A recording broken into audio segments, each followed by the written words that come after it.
منو سلوا last episode. وہ واش بیسن کے سامنے جھکی پانی اپنی دونوں ہاتھوں کو مٹھی میں لیتے لیتے رک گئی تھی۔ اس کے بائیں ہاتھ کی انگلی میں کچھ تھا۔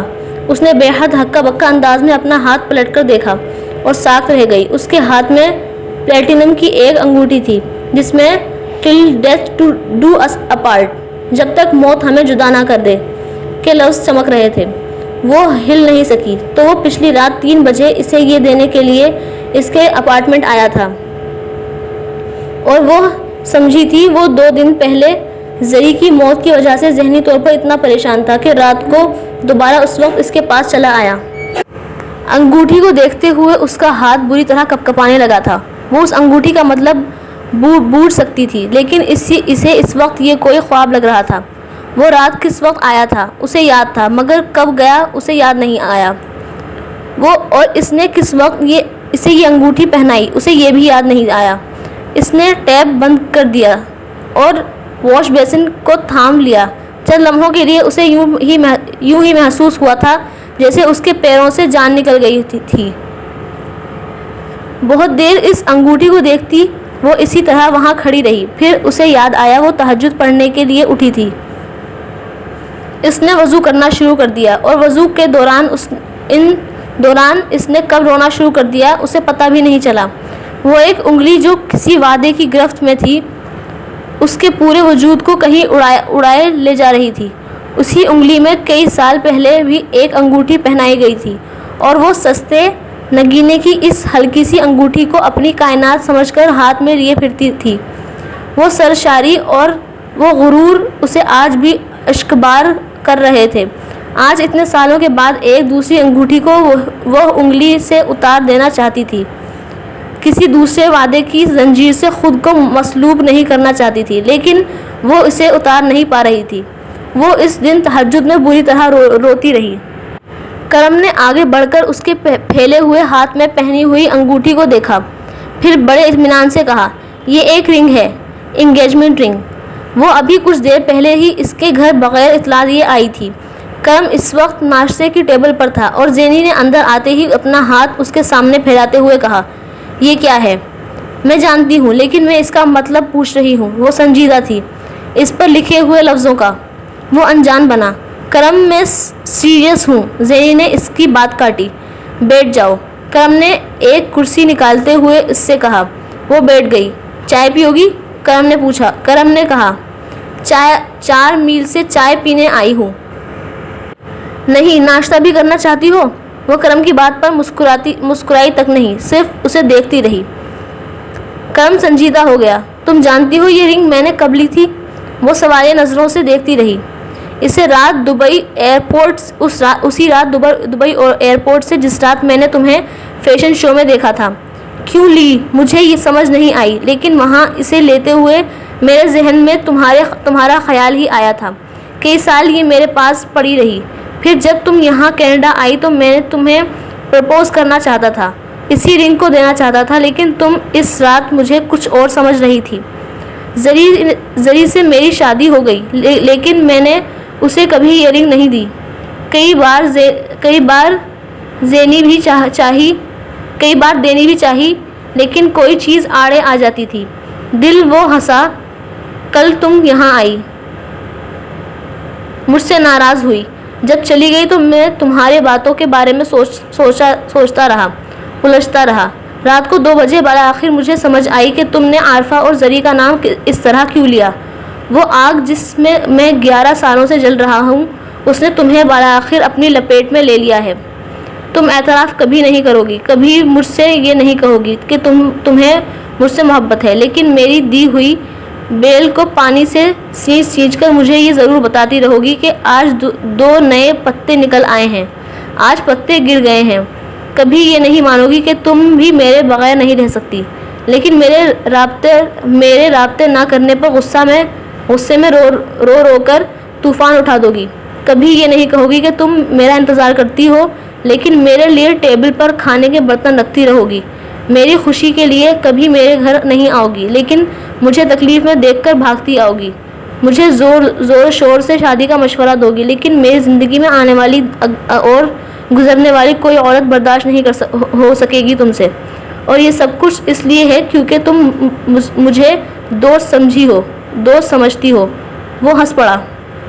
وہ اس کے دل کو جیسے کتاب کی طرح پڑھ رہا تھا، برا کر رہا تھا۔ زینی نے زندگی میں ایسی ندامت کبھی محسوس نہیں کی تھی۔ زینب ضیا میں تمہارا دوست نہیں ہوں۔ کیا ہوں یہ تسلیم کر لو تم۔ زینی نے نظریں جھکا لیں۔ وہ نہیں چاہتی تھی وہ دل کے بعد اب اس کے آنکھیں بھی پڑھنے لگے۔ کرم نے ہاتھ بڑھا کر اس کے انگوٹھی والے ہاتھ کو اپنے ہاتھ میں لے لیا۔ تم یہی چاہتی تھی نا کہ میں کسی اچھی سی لڑکی سے شادی کر لوں جو مجھے بہت محبت دے، مگر میرے گھر کو گھر بنائے تاکہ میں خوار نہ ہوتا پھروں۔ یہ سارے کام تم سے اچھے تو کوئی نہیں کر سکتا، اس نے مدھم آواز میں کہا۔ زینی نے سر جھکائے، اپنی آنکھوں اور گالوں کو ہاتھ کی پشت سے رگڑا۔ بیل کو پانی میں نے پودا سمجھ کر دیا تھا، اور اس طرح بغیر بتائے رابطہ ختم کرنا بدتمیزی تھی، اس لیے غصہ آیا مجھے۔ اور کھانے کے برتن میں اس لیے ٹیبل پر رکھتی ہوں کیونکہ کبھی کوئی مہمان آ سکتا ہے، اور کل میں تعزیت کے لیے آئی تھی یہاں، جو ہر مسلمان پر فرض ہے، اور میں عارفہ اور زری سے حسد کیوں کروں گی؟ میں نے تو کبھی ان کے بارے میں سوچا تک نہیں۔ اس نے کرم کے ہاتھوں سے ہاتھ چھڑائے بغیر بھرم رکھنے کی آخری کوشش کی۔ وہ بے اختیار مسکرایا، پھر بے اختیار سنجیدہ ہو گیا۔ آئی ٹرسٹ یو، یقیناً یہ سب ایسے ہی ہوگا جیسا تم کہہ رہی ہو، لیکن یہ سب تم میری آنکھوں میں آنکھیں ڈال کر کہہ سکتی ہو، میں اسے ضروری نہیں سمجھتی۔ اس نے ہلکی سی خفگی کے ساتھ اس کے ہاتھوں سے ہاتھ چھڑانا چاہا۔ میں سچ بول رہی ہوں، اور مجھے ثبوت دینے کی کوئی ضرورت نہیں ہے۔ اس نے بالآخر ہاتھ چھڑا لیا تھا۔ وہ کرسی سے اٹھ گئی۔ جانے سے پہلے چائے تو بنا کر دے سکتی ہو مجھے، کرم نے کہا۔ وہ چند لمحے کھڑی شش و پنج میں رہی، پھر اس نے بالآخر چائے بنانا شروع کر دی۔ میں تمہاری ملازمہ نہیں ہوں۔ چائے کا کپ کرم کے سامنے رکھتے ہوئے اس نے خفگی سے کہا۔ سلائس پر مکھن لگا دو، کرم نے چائے کا کپ اٹھاتے ہوئے کہا۔ میں اس کام کے لیے یہاں نہیں آئی، زینی نے سلائس اور نائف اٹھاتے ہوئے کہا۔ اس کی خفگی میں اضافہ ہو رہا تھا۔ اس نے سلائس اس کے سامنے پلیٹ میں رکھ دیا۔ اور انڈا بھی چھیل دو، اس نے بے حد اطمینان سے اگلا حکم دیا تھا۔ زندگی میں پہلی بار اسے کوئی ناشتہ کروا رہا تھا۔ زینی نے اس بار کچھ نہیں کہا۔ اس نے خاموشی سے انڈا اٹھا کر اسے چھیلنا شروع کر دیا۔ کرم نے نائف کے ساتھ سلائس کے 2 ٹکڑے کر دیے۔ ایک ٹکڑا اٹھا کر اس نے اس پلیٹ میں رکھ دیا جو زینی کی کرسی کے سامنے پڑی تھی۔ یہ تمہارے لیے، تمہارا حصہ۔ وہ اپنا حصہ کھانے لگا تھا۔ زینی انڈا چھیلتے چھیلتے رک گئی۔ سلائس کے اس آدھے حصے کو دیکھتے ہوئے اسے شیراز یاد آیا تھا۔ وہ ہمیشہ اسی طرح اسے کھلایا کرتی تھی، کبھی اپنے ہاتھ کی پکی چیزیں، کبھی اس کی لائی ہوئی چیزیں، لیکن اسے یاد نہیں تھا کہ شیراز نے کبھی اپنے حصے میں سے کبھی اس کے لیے کوئی حصہ نکالا تھا۔ وہ اس کے پاس بیٹھی صرف اسے کھاتا دیکھتی تھی، اور صرف اسی بات پر مسرور ہوتی رہتی تھی کہ وہ پیٹ بھر کر کھا رہا تھا۔ زندگی میں آج تک صرف اس کا باپ تھا جس نے اپنے حصے کا نوالا اسے دیا تھا، اور آج اس شخص نے دیا تھا جو کرسی پر بیٹھا اب اپنے حصے کا سلائس کھا رہا تھا۔ آنسوؤں نے پھر کسی بند کو توڑا تھا۔ وہ آہستگی سے کرسی پر بیٹھ گئی۔ ہاتھ میں پکڑا چھلا ہوا انڈا اس نے اپنی پلیٹ میں رکھا، پھر اپنے نائف کے ساتھ اس کے 2 ٹکڑے کر دیے۔ پانی ہر منظر کو دھندلا کر رہا تھا۔ اس نے ایک ٹکڑا بڑی سہولت کے ساتھ کرم کی پلیٹ میں رکھا اور اس پر نمک اور کالی مرچ چھڑکنے لگی، یوں جیسے وہ ہر روز روٹین میں یہی سب کرتی ہو۔ کرم ہاتھ بڑھا کر اس کے گالوں پر بہتے ہوئے آنسوؤں کو صاف کرنے لگا، یوں جیسے وہ ہر روز روٹین میں یہی سب کرتا ہو۔ زینی نے اس بار اس کو نہیں روکا تھا۔ اس کی شرٹ کی آستین کوہنیوں تک مڑی ہوئی تھی۔ اس کے گلے کے اوپر والے دونوں بٹن کھلے ہوئے تھے۔ وہ بدنما داغ جو وہ پوری دنیا سے چھپاتا پھرتا تھا، بہت عرصے سے اس کے دائیں ہاتھ کرسی پر بیٹھی لڑکی دیکھ رہی تھی۔ وہ اپنے برس کو اس سے نہیں چھپاتا تھا، کیونکہ اس نے اس کی آنکھوں میں اپنے لیے کبھی تحقیر یا گھن نہیں دیکھی تھی۔ کنزرویٹری میں بیٹھے وہ دونوں ایک عجیب بولتی خاموشی کے سحر میں تھے۔ وہ کہہ رہے تھے جو نہیں کہہ پا رہے تھے، وہ سن رہے تھے جو سننا چاہتے تھے، وہ بوجھ رہے تھے جو ہمیشہ سے جانتے تھے، وہ کھوج رہے تھے جو ہمیشہ سے اوجھل تھا، محبت کمال کرتی ہے، محبت کمال کر رہی تھی۔ نفیسہ کو اپنے کانوں پر یقین نہیں آیا۔ فون کال سے لگائے انہوں نے دوبارہ جیسے تصدیق کرنے والے انداز میں پوچھا، تم شادی کر رہی ہو؟ وہ ایک بار پھر کھلکھلا کر ہنسی تھی۔ نفیسہ کا دل بے اختیار خوش ہوا۔ انہوں نے اس کی بلائیں لی تھی۔ ایسی ہنسی انہوں نے زینی کے منہ سے کب سنی تھی انہیں فوراً یاد نہیں آیا، مگر وہ بہت پہلے کی بات تھی۔ جی امی، شادی کر رہی ہوں۔ نفیسہ کا دل 100 میل فی گھنٹہ کی رفتار سے دھڑکنے لگا تھا۔ زینی انہیں کرم کے بارے میں بتا رہی تھی۔ نفیسہ اس کی آواز سنتے ہوئے جیسے خوشی سے بے قابو ہو رہی تھی۔ کیسی زندگی تھی جو اس کی آواز سے جھلکنے لگی تھی، کیسی کھنک تھی جو اس کے لہجے میں آ گئی تھی، کیا سرشاری تھی جو اس کی باتوں سے محسوس ہو رہی تھی۔ نفیسہ آنکھوں میں آنسو لیے بچوں کی طرح اس کے ساتھ کئی بار اسی کی طرح کھلکھلا کر ہنسی تھی، خوشی سے، بے یقینی سے، تشکر سے۔ وہ آخری آزمائش ختم ہونے والی تھی جس نے ان کو اتنے عرصے سے جیسے کانٹوں پر کھڑا رکھا تھا۔ آپ کرم سے بات کریں۔ وہ اب ان کی ماں ان کی بات کرم سے کروا رہی تھی اور نفیسہ کی باتیں خوشی سے بے ربط ہونے لگی تھیں۔ انہیں سمجھ ہی نہیں آ رہا تھا کہ وہ اس سے کیا کہیں۔ کرم خود ہی انہیں اپنے بارے میں بتاتا رہا، شادی کی تاریخ اور شادی کے پروگرام کی تفصیل۔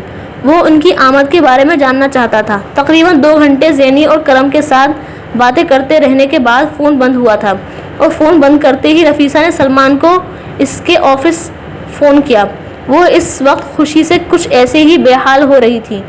سلمان زینی کی شادی کی خبر سن کر ان کی طرح بے اختیار نہیں ہوا تھا، لیکن وہ خوش تھا، یہ نفیسہ فون پر بھی محسوس کر سکتی تھی۔ سلطان، میں زینی ہوں۔ سلطان کا دل جیسے خوشی سے اچھلا تھا۔ پری جی، آپ کہاں ہیں؟ اسے لگا جیسے وہ پاکستان واپس آ گئی ہے۔ پری جی نہیں ہوں، میں زینب ضیا ہوں۔ زینی نے اسے ٹوکا، اور پاکستان میں نہیں، یہی ہوں۔ اتنے عرصے کے بعد آپ کو سلطان کی یاد آئی؟ سلطان نے گلہ کیا۔ وہ جواباً ہنسی۔ سلطان کو عجیب سا احساس ہوا، کچھ یہ بدلا ہوا ہے پری جی، میں اس نے سوچا۔ یاد؟ ہاں، دیر سے یاد آئی، پر دیکھو آ تو گئی۔ وہ ہنس رہی تھی۔ سنا ہے سونیا کو اسٹار بنا دیا ہے تم نے؟ وہ اسے چھیڑ رہی تھی۔ جب آپ چلی گئیں تو شوبز کے آسمان کو روشن رکھنے کے لیے کچھ تو کرنا تھا۔ سلطان نے پھر شکوہ کیا۔ میں ہر روز یاد کرتا ہوں آپ کو، ہر روز۔ سلطان کی آواز بھر آ گئی۔ وہ جھوٹ نہیں بول رہا تھا۔ زینی کو اس پر پیار آیا۔ اب رونا مت شروع کر دینا، اس نے اسے ڈانٹا۔ اچھا سنو، کینیڈا آؤ گے؟ زینی نے اگلے ہی جملے میں کہا۔ کیوں؟ وہ چونکا۔ کسی کی شادی ہو رہی ہے۔ سلطان نے بے اختیار چیخ ماری۔ آپ کی؟ زینی بے اختیار ہنسی۔ وہ اب تقریباً چلاتے ہوئے سوال پر سوال کر رہا تھا۔ کون ہے؟ کیسا ہے؟ کیا کرتا ہے؟ تم جانتے ہو اسے؟ سلطان نے ایک اور چیخ ماری۔ کرم علی! زینی ہنستی گئی۔ سلطان واقعی آفت تھا۔ 1 سیکنڈ بھی نہیں لگایا تھا اس نے کرم کا نام بولنے میں۔ میں نہیں آؤں گا تو اور کون آئے گا آپ کی شادی میں؟ میں نے ہی تو کہا تھا کرم علی سے شادی کرنے کو۔ اللہ، میرا دل چاہ رہا ہے اڑ کر پہنچ جاؤں اب میں آپ کے پاس۔ ہاں تو آ جاؤ، کرم سے کہا ہے میں نے تمہارے ویزے اور ٹکٹ کے لیے، اسی لیے فون کر رہی ہوں تمہیں، زینی نے اس سے کہا۔ وہ اپنی فیملی کے علاوہ وہ واحد شخص تھا جسے وہ اپنی شادی میں بلا رہی تھی۔ شادی کے لیے 1 ماہ بعد کی ڈیٹ طے کی تھی۔ دونوں نے آج کل دونوں اس کے انتظامات میں لگے ہوئے تھے۔ کئی سالوں کے بعد سلمان نے اور ربیہ نے اسے فون کیا تھا۔ ساری باتیں آنسوؤں میں ہوئی تھی۔ کسی نے کسی سے کوئی گلہ نہیں کیا تھا۔ پلوں کے نیچے سے اب اتنا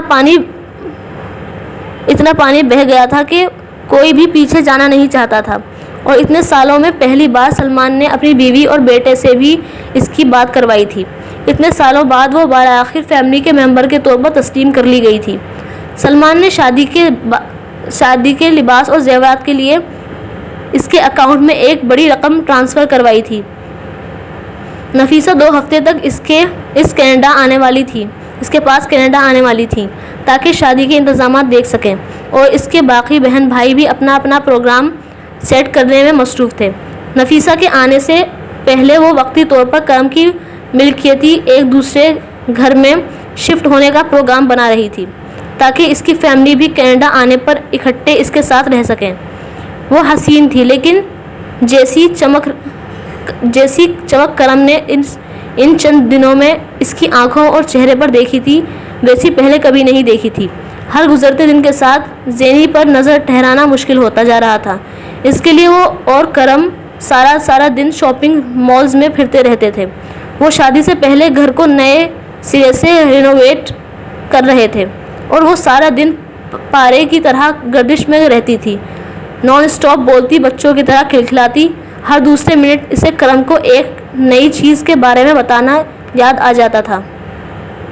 اس نے زینی کے کئی روپ دیکھے مگر یہ روپ اس نے نہیں دیکھا تھا، اور اگر باقی روپ بھلانا مشکل تھے تو یہ روپ نظر انداز کرنا بھی ناممکن تھا۔ وہ تقریباً ہر روز ہی اس کی فیملی کے کسی نہ کسی فرد سے بات کر رہا تھا، اور وہ اندازہ کر سکتا تھا کہ زینی کی خوشی کا تعلق صرف اس کے ساتھ شادی سے نہیں، اس کا تعلق ان ٹوٹے ہوئے رشتوں کے دوبارہ جڑنے سے بھی تھا۔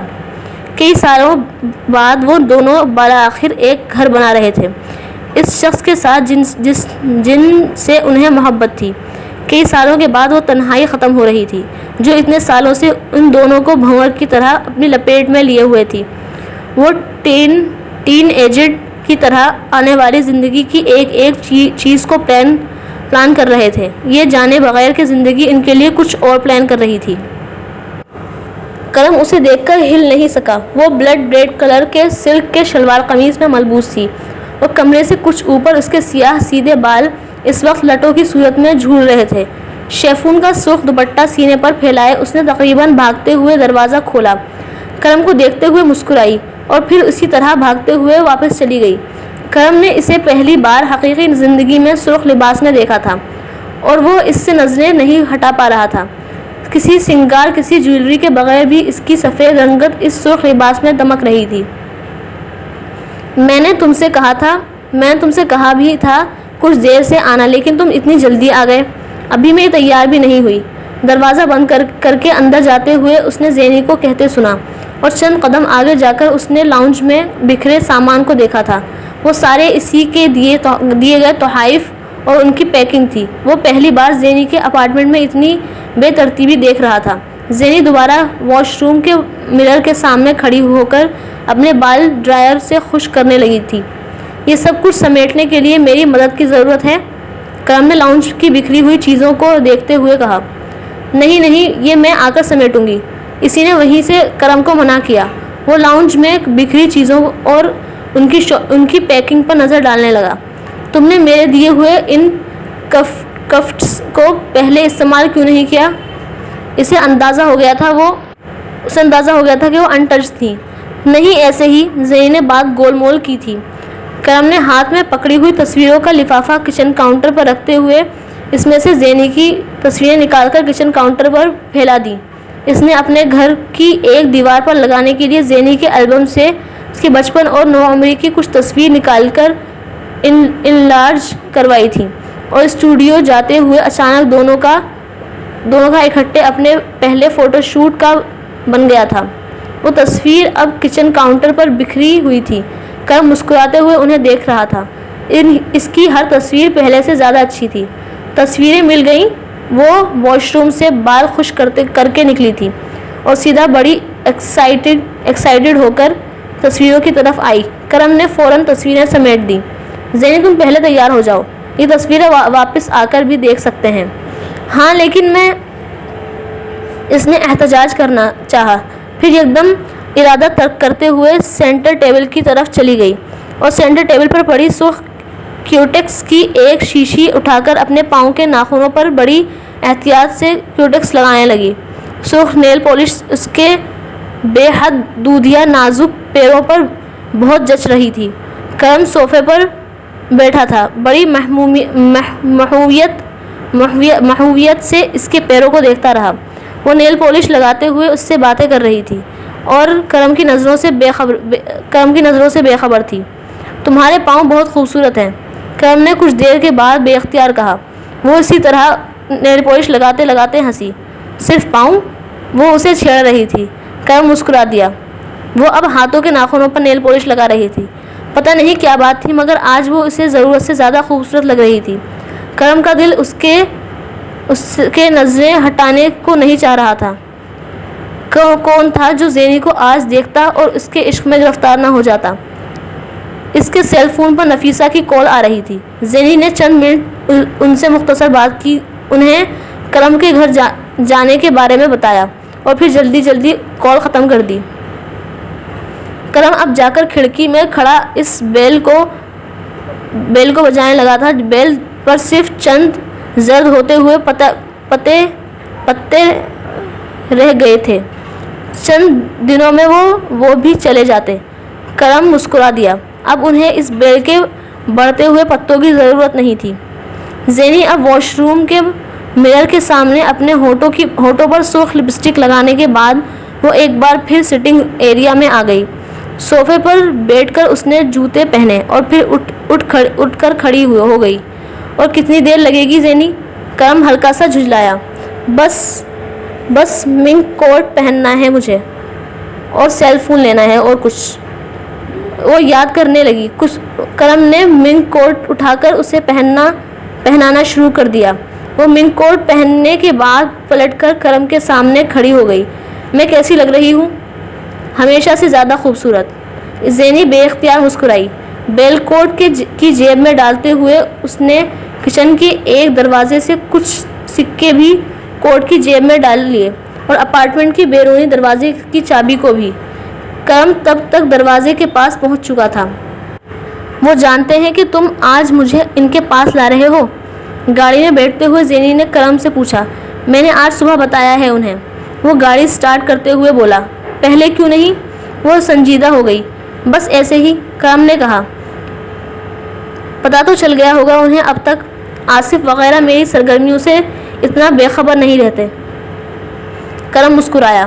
اور یہاں تو میری پی اے میری شادی کے انتظامات کر رہی ہے۔ یہ کیسے ہو سکتا ہے کہ آفس میں گردش کرنے والی یہ خبر ان تک نہ پہنچ چکی ہو؟ میں نے سوچا شاید تم ان کے انوائٹ کرنے پر مجھے ان کے پاس لے جا رہے ہو، زینی نے مدھم مسکراہٹ کے ساتھ کہا۔ وہ کچھ بجھ گئی تھی۔ وہ کرم کی ماں اور بھائی سے ایک بار سامنا کر چکی تھی اور ان کا رویہ کتنا سرد ہو سکتا تھا اسے اندازہ تھا۔ جب شادی ہو جائے گی تو انوائٹ بھی کرنے لگیں گے تمہیں، ڈونٹ وری۔ ویسے بھی ہم تو انہیں شادی پر انوائٹ کرنے کے لیے جا رہے ہیں۔ زینی خاموش ہو گئی۔ اس کے ذہن میں اس وقت کسی قسم کا کوئی خدشہ نہیں تھا۔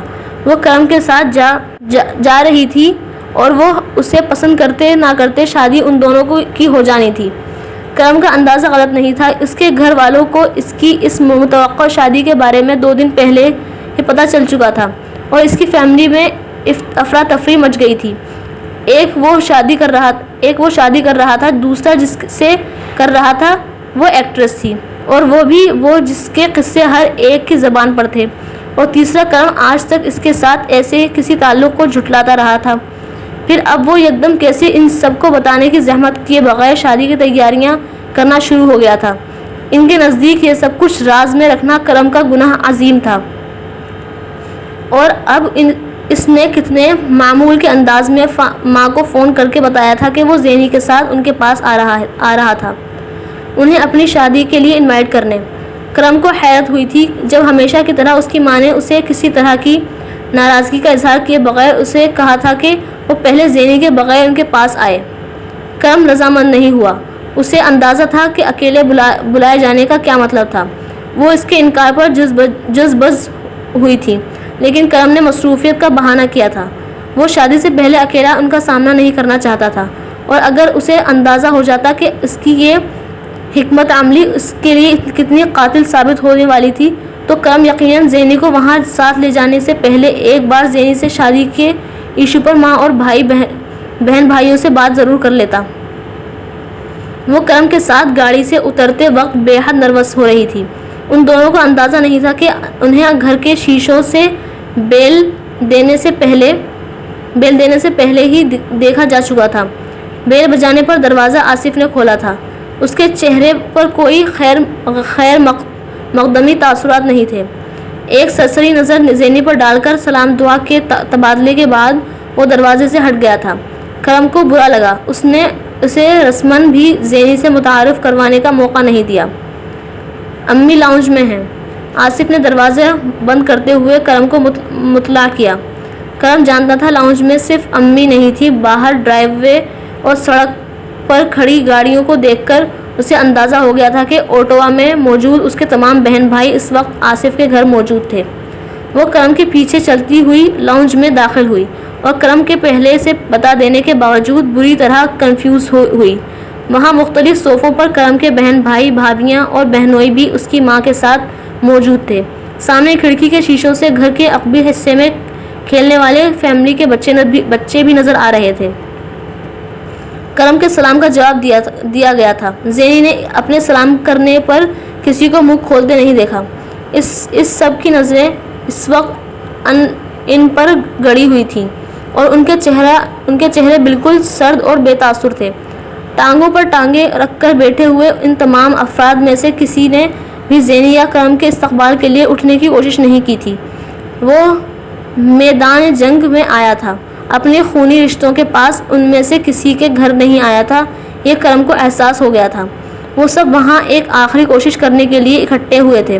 وہ زینی سے شادی کر لیتا تو ان میں سے ہر ایک کی سلطنت کا سورج غروب ہو جاتا۔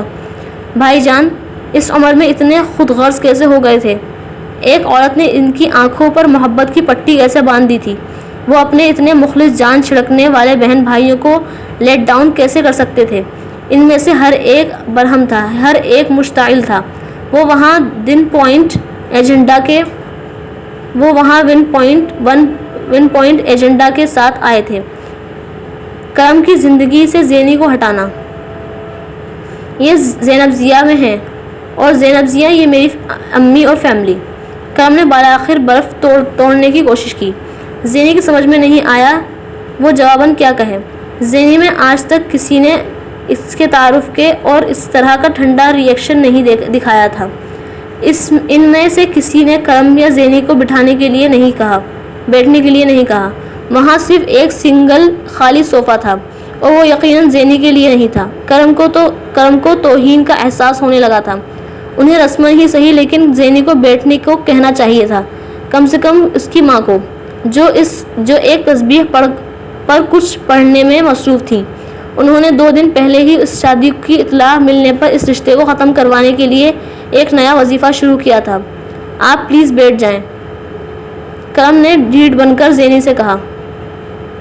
وہ کمرے کا اکلوتا خالی صوفہ اسے آفر کر رہا تھا۔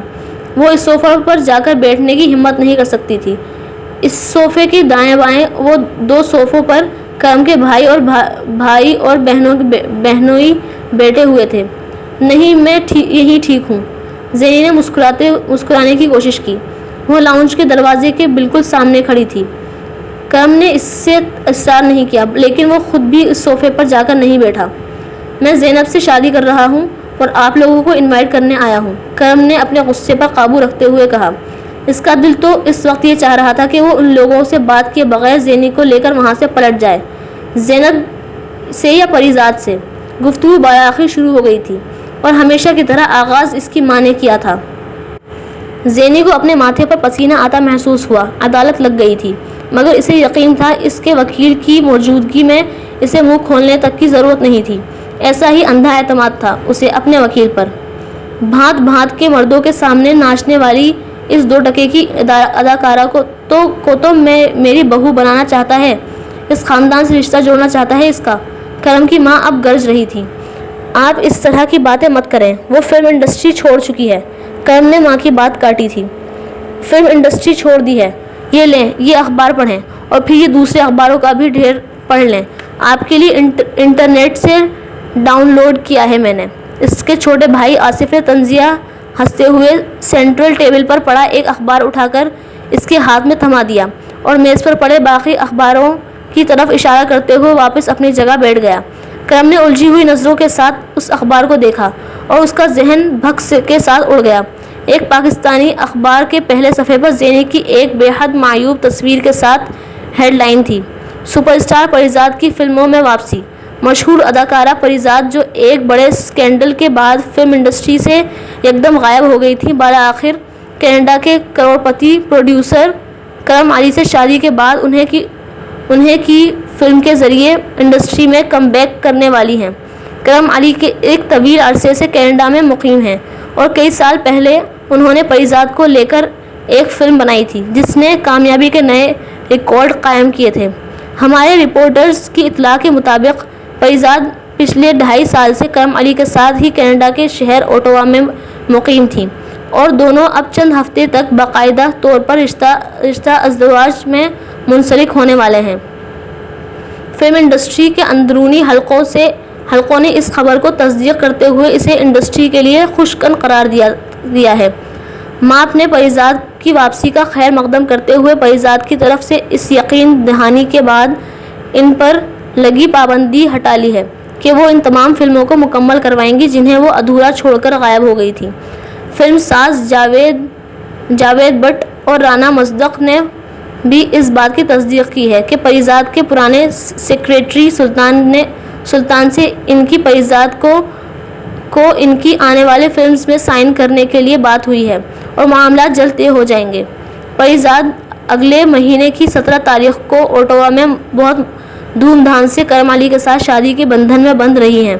انڈسٹری کے تمام نامور اداکاروں اور اداکاراؤں نے پریزاد کی زندگی کے اس نئے سفر پر ان کے لیے ایک خواہشات کا اظہار کیا ہے۔ کرم برف کی سل کی طرح سرد ہو گیا تھا۔ وہ انڈسٹری کی سب سے بہترین ایکٹریس تھی، وہ مان گیا تھا۔ وہ ایک بار پھر بیوقوف بن گیا تھا۔ وہ سلطان کو ان کی شادی کے لیے نہیں، ان معاملات کو طے کرنے کے لیے کینیڈا بلانا چاہتی تھی۔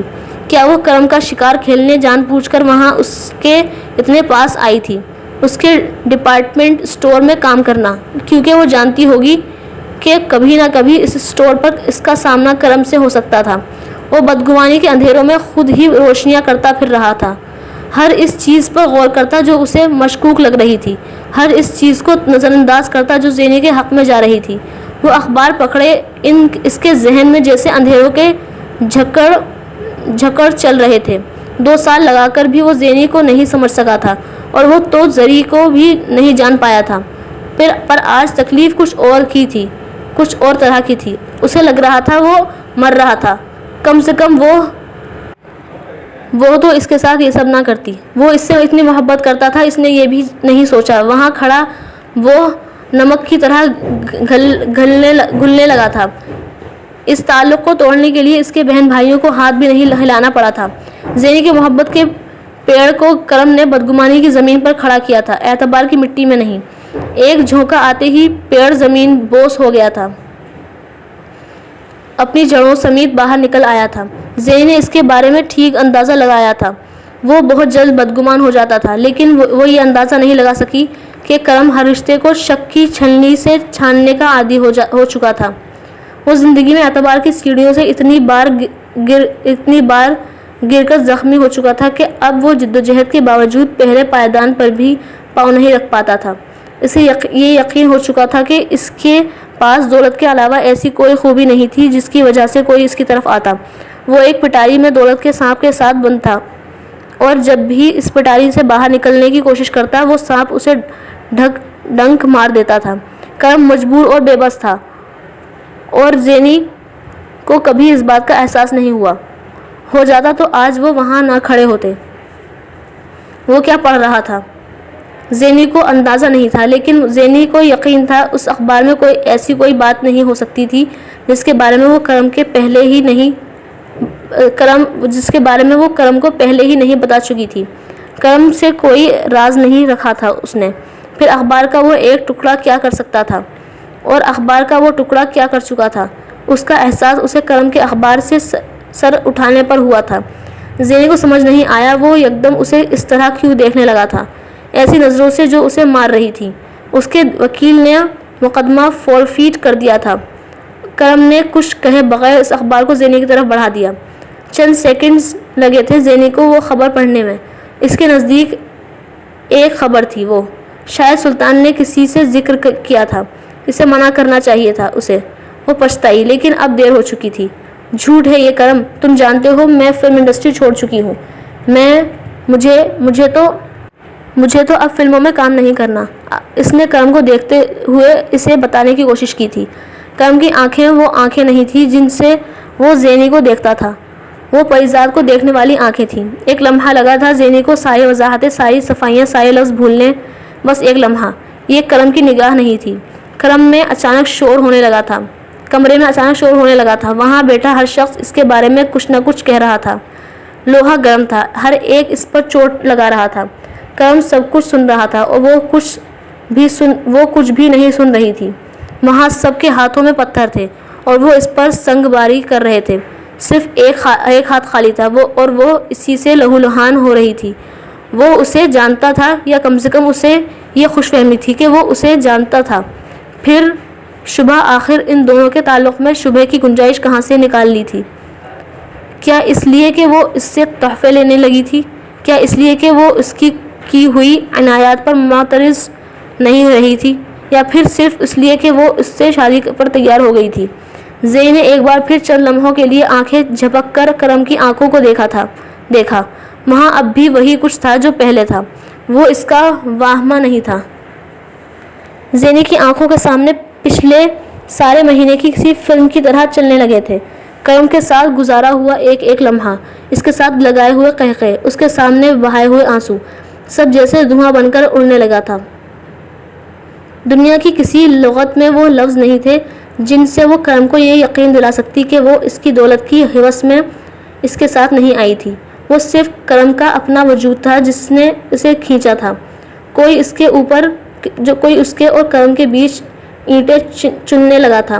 کرم کا وجود اس کی نظروں کے سامنے دھیرے دھیرے غائب ہونے لگا تھا۔ شیراز وہ آدمی نہیں تھا جس سے وہ محبت کرتی۔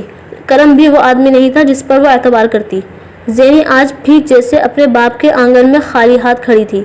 کرم اب گردن تک اس دیوار کے پیچھے چھپ گیا تھا، اور اب چہرہ غائب ہو رہا تھا، اور اب آنکھیں، اور اب بال، اور اب سب کچھ۔ وہاں اب کوئی نہیں تھا، دنیا خالی ہو گئی تھی۔ چیک میٹ، شاہ مات۔ زندگی میں زینب ضیا سے بڑھ کر کسی کو شاہ ماتوں کا سامنا نہیں کرنا پڑا ہوگا۔ سر جھکا کر زینی نے اپنے ہاتھوں کے ناخنوں پر لگی سرخ نیل پالش کو دیکھا، منک کوٹ سے جھانکتے اس سرخ سلک کے لباس کو، منک کوٹ کو، پیروں میں پہنے ہوئے اس خوبصورت سرخ جوتے کو۔ اس نے واقعی اس مرد کے لیے سجنے سنورنے میں بہت وقت لگایا تھا جس سے اسے عشق کا فریب ہوا تھا۔ اس نے سر اٹھا کر آخری بار اب پانی سے بھری آنکھوں کے ساتھ اس دیوار کو دیکھا، پھر وہ پلٹ گئی۔ اب تو پلٹ ہی جانا چاہیے تھا اسے۔ دروازے سے باہر نکلنے تک وہ کسی آواز کی منتظر رہی جو اس کے قدموں کی زنجیر بن جاتی، کسی ہاتھ کی منتظر رہی جو اس کا ہاتھ پکڑ لیتا۔ انتظار واقعی موت تھا۔ وہ دروازے سے باہر نکل آئی۔ سامنے کرم کی گاڑی کھڑی تھی جس پر وہ کچھ دیر پہلے وہاں آئے تھے۔ اس نے پلٹ کر ایک بار پھر کرم کے گھر کے بند دروازے کو دیکھا۔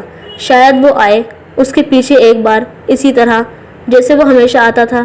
دروازہ نہیں کھلا۔ زینی جانتی تھی وہ بند دروازے کبھی نہیں کھلتے۔ اس نے زندگی میں بہت سے بند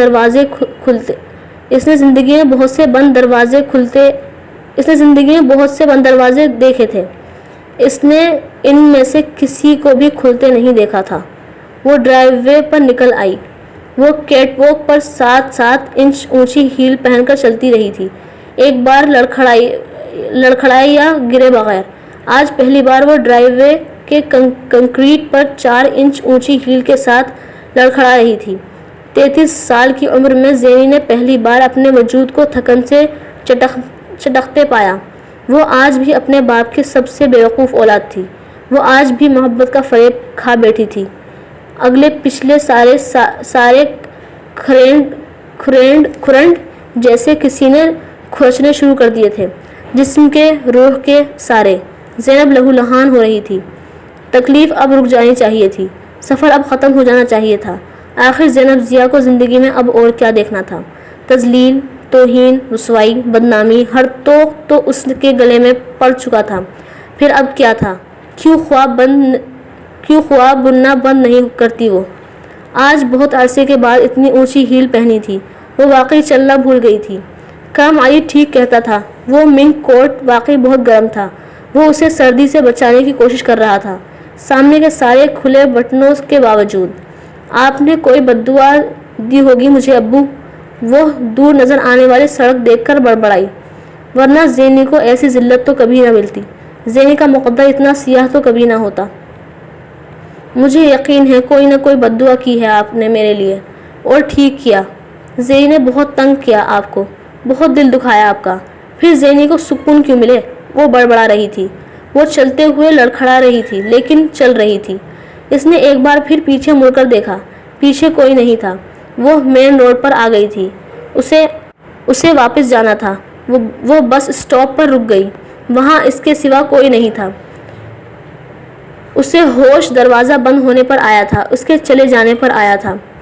دیکھا جھوٹ کھلا تو کس طرح بھاگ گئی،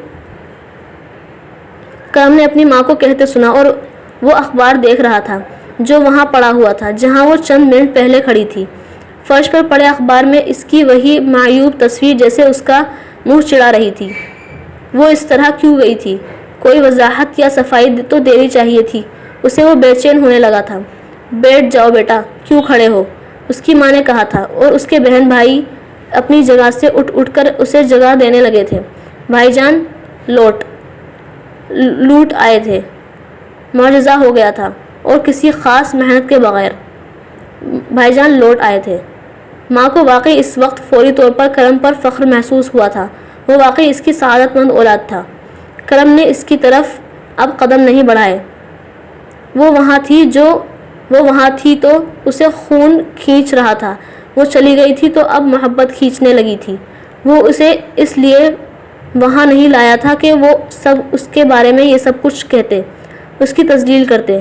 اس کی تذلیل ہوئی تھی، اسے اب احساس ہوا تھا۔ وہ سب وہی لوگ تھے جن کو وہ اتنے سال آزما چکا تھا۔ وہ کسی آزمائش میں پورے نہیں اترتے تھے، جھوٹے تھے، خود غرض تھے، مادہ پرست تھے۔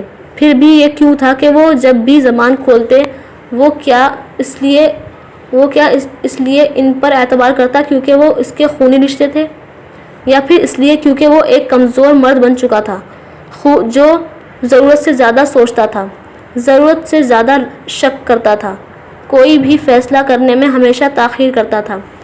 پریشان مت ہو بیٹا، سب کچھ بالکل ٹھیک۔ اس کی ماں نے اسے گلے لگانے کی کوشش کی۔ کرم نے ان کے ہاتھ دور ہٹا دیے۔ آج پہلی بار اسے اپنی ماں کی لمس سے وحشت ہو رہی تھی، اس کی آغوش میں گھٹن محسوس ہو رہی تھی۔ کرم کی ماں نے حیرت سے اسے دیکھا تھا، وہ ماں کے ہاتھ کیسے جھٹک سکتا تھا؟ کرم علی تو ان کی سب سے سعادت مند اولاد تھا۔ یہ سب کچھ کر کے تسلی ہو گئی آپ کی؟ سکون مل گیا؟ میں زندگی میں جو نیا رشتہ بنانا چاہوں گا آپ سب مل کر اسے اسی طرح توڑ دیں گے۔ مجھے صرف اکیلا دیکھنا چاہتے ہیں آپ، صرف اکیلا۔ ہم نے جو کچھ کیا تمہاری بہتری کے لیے کیا۔ ارے وہ تمہاری ساری دولت لے جاتی، تم جانتے نہیں ہو ایسی عورتوں۔ کرم نے پوری قوت سے چلاتے ہوئے ماں کی بات کاٹی۔ بس یہی پریشانی ہے آپ سب کو کہ وہ میری دولت لے جائے گی، اور وہ لے گئی تو آپ سب کیا کریں گے؟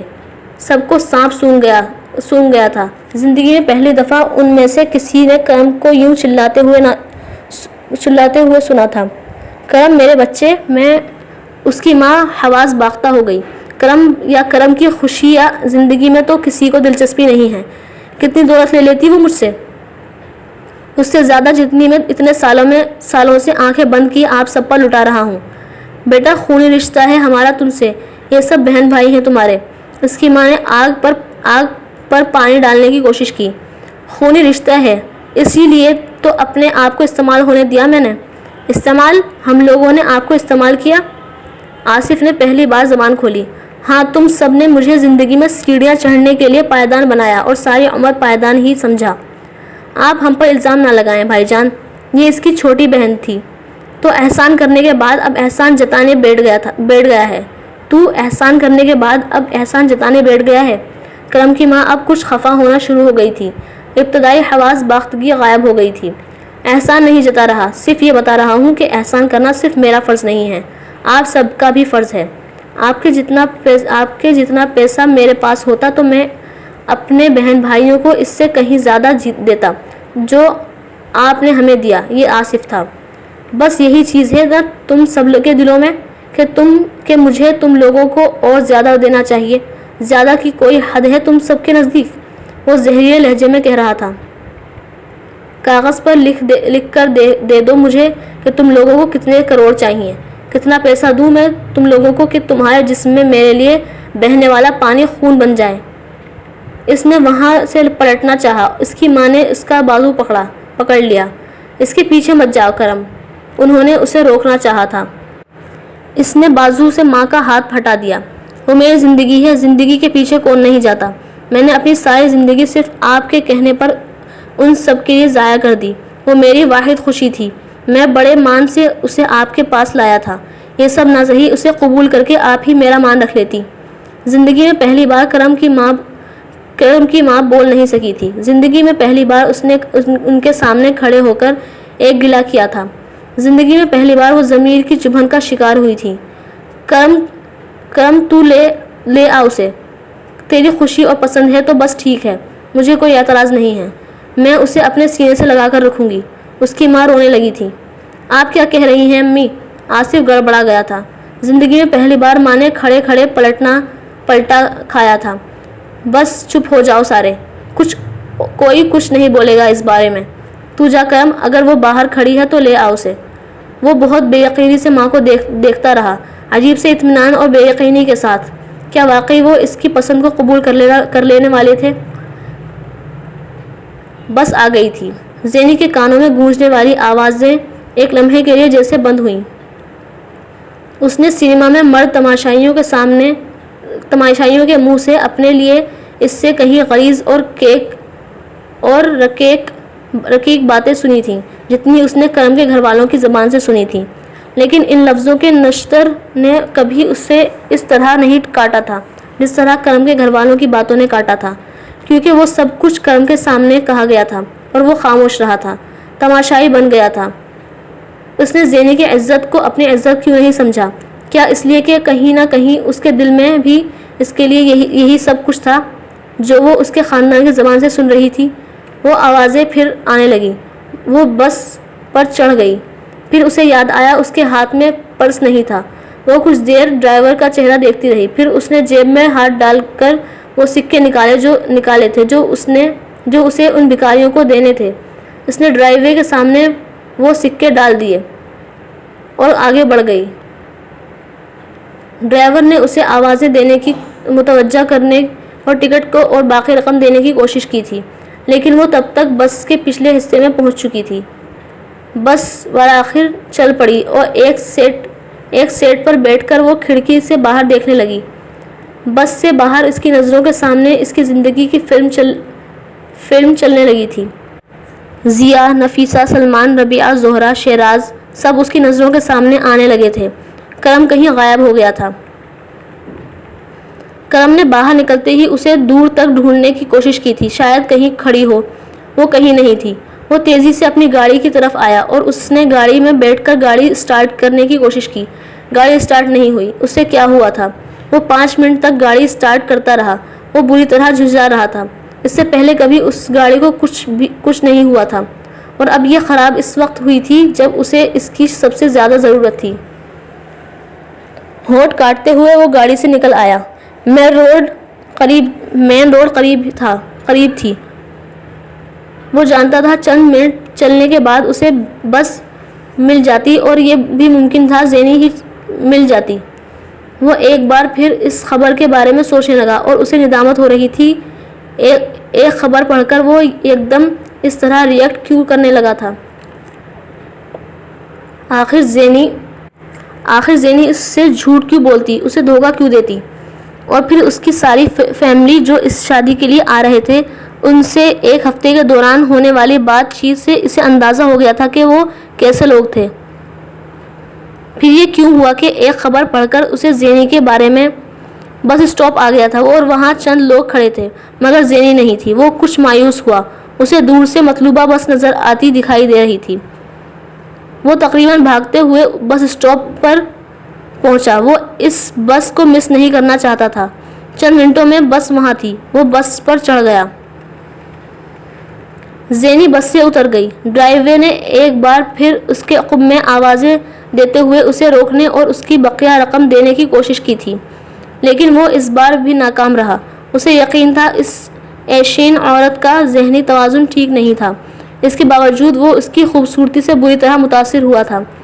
یہ وہی سڑک تھی جس پر وہ دونوں تقریباً ہر دوسرے چوتھے دن کافی پینے کے لیے پیدل جایا کرتے تھے، اور آتے جاتے ان 5 فقیروں سے ان کی ملاقات ہوتی تھی۔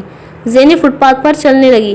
فٹ پاتھ پر چلتے ہوئے اس پر کھانسی کا پہلا درہ پڑا۔ آج پہلی برف باری ہوئی تھی، ہلکی سی، لیکن ہمیشہ کی طرح اس کا جسم موسم میں ہونے والی اس تبدیلی کو محسوس کر رہا تھا۔ ایک لمحے کے لیے وہ بری طرح کھانستے کھانستے رکی۔ سرد ہوا کے تھپڑے اس کے چہرے اور ہاتھوں کو سن کر رہے تھے۔ اس کے حواس پہلے ہی سن ہو چکے تھے۔ وہ چند لمحے فٹ پاتھ پر رکی رہی۔ وہ کہاں جا رہی تھی؟ گھر؟ کون سا گھر؟ کرم کا چہرہ ایک لمحے کے لیے، صرف ایک لمحے کے لیے اس کے سامنے آیا، پھر اس نے اس کو جھٹک دیا۔ وہ ایک بار پھر فٹ پاتھ پر چلنے لگی۔ اس کا پورا وجود بے حد بوجھل اور زیادہ لڑکھڑاہٹ تھی۔ اس نے بس میں بیٹھے اپنی زندگی کو وائنڈ اپ کر لیا تھا، اپنی زندگی کی پوری فلم کو۔ ایک عجیب سی بے حسی تھی جو اس کے پورے وجود پر چھا رہی تھی۔ وہ جیسے اس وقت اپنے جسم سے خود الگ ہو گئی تھی۔ آپ کی بیٹی جہیز کے نام پر کچھ نہیں لائے گی، کم سے کم عزت تو لے آئے۔ وہ آواز نہیں پہچان سکی۔ کسی نے اس کے باپ سے یہ کہا تھا، مگر کس نے اور کب؟ وہ الجھی فٹ پاتھ پر چلتی رہی۔ اس انڈسٹری میں ہر چیز کی قیمت ہوتی ہے پریزاد، کوئی چیز مفت نہیں ملتی۔ تم اس انڈسٹری میں رہنا چاہتی ہو تو اس ڈبے کو اٹھا لو، ورنہ اس کمرے کا دروازہ وہ ہے۔ تم باہر چلی جاؤ، مگر یہ یاد رکھو یہ انڈسٹری سے باہر جانے کا راستہ ہے۔ پریزاد کون تھی؟ اسے فوری طور پر کچھ یاد نہیں آیا۔ کیسا کمرہ؟ کیسا دروازہ؟ پھر اس نے اپنے جسم پر کسی کا ہاتھ محسوس کیا۔ اسے سب کچھ یاد آ گیا۔ اس کے جسم پر بچھو رینگنے لگے تھے۔ وہ وحشت کے عالم میں فٹ پاتھ پر کھڑی اپنے جسم اور کپڑوں کو جھاڑنے لگی۔ اس کے جسم پر ہاتھ ہی ہاتھ تھے۔ وہ پاگلوں کی طرح اپنے آپ کو جھاڑ رہی تھی۔ آس پاس سے گزرنے والے لوگ قدرے حیرانی سے اسے دیکھ رہے تھے، مگر ان میں سے کسی کے پاس بھی رکنے کے لیے وقت نہیں تھا۔ آپ دعا کریں میں جلدی مر جاؤں، ورنہ بڑا مسئلہ ہوگا آپ کے لیے۔ وہ ایک دم رک گئی۔ اس کا سانس بے ترتیب ہو رہا تھا، ماتھے پر پسینہ آ رہا تھا، اتنے سرد موسم میں بھی۔ وہ ایک زومبی کی طرح چلنے لگی۔ پہلا فقیر آ گیا تھا۔ وہ ہمیشہ اسے کچھ نہ کچھ دیتی تھی۔ اس نے بے اختیار منک کوٹ کی جیب میں ہاتھ ڈالا۔ اس میں کوئی سکے نہیں تھے۔ اس کے ہاتھ میں سیل فون آیا تھا اور چابی۔ اس نے سیل فون نکال کر اس بوڑھے کے سامنے کر دیا۔ چابی اس کی مٹھی میں دبی رہی۔ وہ گھر بناتے بناتے اسے حیرانی سے دیکھنے لگا۔ زینی نے فون گرا دیا۔ اسے جانا تھا، دیر ہو رہی تھی۔ وہ آگے بڑھ گئی۔ اس نے ایک بار پھر اپنے کوٹ کی جیب میں ہاتھ ڈالا تھا۔ دوسرا فقیر پاس آ رہا تھا۔ کوٹ کی جیب میں صرف چابی تھی، لیکن اسے کچھ دینا تھا۔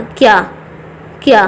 اسے اپنے کلائی پر باندھی گھڑی یاد آئی۔ اس نے گھڑی اتار لی۔ اسے اب وقت کو گن کر کیا کرنا تھا۔ اس بار اس نے گھڑی نہیں بڑھائی، اسے گرا دیا۔ اور اگلا بھکاری، وہ اس کے لیے کیا ہے؟ میرے پاس کیا ہے؟ کچھ نہیں۔ منک کوٹ اس نے اسے اتارنا شروع کر دیا۔ سردی گرمی اب اس پر کیا اثر کرتی؟ اس نے کوٹ بھی اسی انداز میں اتار کر پھینک دیا۔ ہوا نے اس کے دوپٹے اور سلک کے کپڑوں کو بری طرح اڑانا شروع کر دیا تھا۔ وہ چلتی رہی۔ اب اسے اگلے فقیر کو کچھ دینا تھا۔ اس نے اس کے سامنے کھڑا ہو کر وجود پر ایک نظر ڈالی۔ پاؤں میں پہنے ہوئے سرخ جوتے۔ اس نے فقیر کے سامنے وہ جوتے اتار دیے۔ فٹ پاتھ برف کی سل بنا ہوا تھا۔ وہ بھی برف کی سل تھی۔ اسے اب کون سی گندگی سے پیروں کو بچانا تھا؟ اور وہ بیکاری عورت، اس کے پاس اس کے لیے کیا بچا تھا؟ وہ اپنا لباس اتار کر اسے دے دیتی اگر اسے اپنے ہاتھ میں پہنی انگوٹھی نظر نہ آ جاتی۔ اور صرف انگوٹھی نظر نہیں آئی تھی، اس پر کندہ لفظ بھی نظر آئے تھے۔ ٹل ڈیتھ ڈو اس اپارٹ، جب تک موت ہمیں جدا نہ کرے۔ وہ انگوٹھی اتارتے اتارتے رک گئی۔ کوئی اسے یاد آیا تھا، جیسے سب کچھ یاد آنے لگا تھا۔ اس کے حواس لوٹنے لگے تھے۔ اس کا جسم سردی سے کپکپانے لگا، پاؤں ٹھنڈے لگ رہے تھے۔ اس کی آنکھوں میں آنسو کا سیلاب آیا تھا۔ پھر اس نے سردی سے نیلے پڑتے ہاتھ کی انگلی سے انگوٹھی اتار کر اس عورت کے سامنے پھینک دی۔ کوئی غلط کام مت کرنا زینی، اس نے آواز سنی، اسے کرنٹ لگا۔ وہ اس کے باپ کی آواز تھی۔ اس نے پلٹ کر دیکھا، وہ فٹ پاتھ کے سرے پر کھڑے تھے۔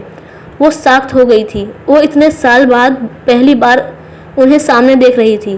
وہ ان کی شکل دیکھنے کے لیے ترس گئی تھی۔ اس نے یکدم پھوٹ پھوٹ کر رونا شروع کر دیا۔ وہ اتنے سال اس سے کیوں چھپ گئے تھے؟ ننگے پاؤں روتے ہوئے وہ بے اختیار باپ کی طرف بھاگی تھی۔ ضیا نے چلنا شروع کر دیا تھا۔ وہ کھڑے نہیں رہے تھے، الٹے قدموں چل رہے تھے۔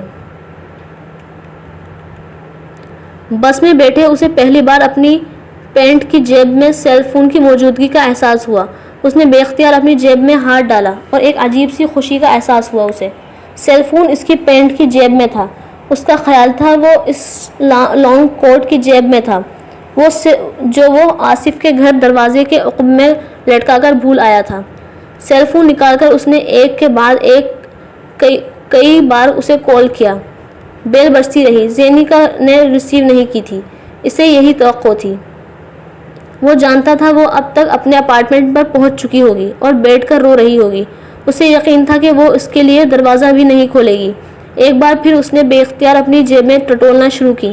اس کے اپارٹمنٹ کی ایک چابی اس کے والیٹ میں لگی ہوئی تھی۔ والیٹ دیکھ کر اس نے اطمینان کا سانس لیا۔ چابی پاس تھی۔ وہ جانتا تھا وہ اس سے بہت ناراض ہوگی، لیکن اسے یقین تھا وہ اسے منا لے گا۔